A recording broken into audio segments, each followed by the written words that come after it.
మహబూబాబాద్ జిల్లా గంగారం మండలం కోమట్లగూడెం కాటినగరం గ్రామాల మధ్యలో నిర్మాణంలో ఉన్న బ్రిడ్జి కోసం తాత్కాలికంగా ఏర్పాటు చేసిన డైవర్షన్ రోడ్ గత వారం రోజులుగా కురుస్తున్న భారీ వర్షాలకు పూర్తిగా కొట్టుకుపోయింది. ఈ డైవర్షన్ రోడ్ దెబ్బతినడంతో విద్యార్థులు, ఉద్యోగులు, రైతులు తీవ్ర ఇబ్బందులు ఎదుర్కొంటున్నారు. ఇప్పటికైనా అధికార యంత్రాంగం అప్రమత్తమై వెంటనే ప్రత్యామ్నాయ మార్గంపై దృష్టి సారించాలని గ్రామస్తులు కోరుతున్నారు.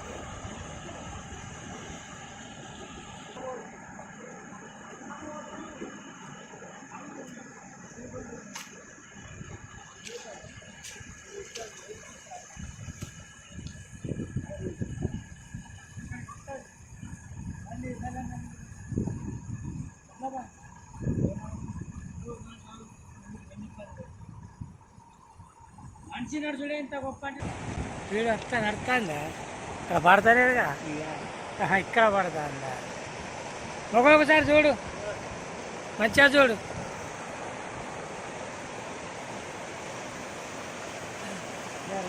వాటర్ వాటర్ ఇది వాటర్ కూడా ఇది సీనియర్ లీడర్ అంతే.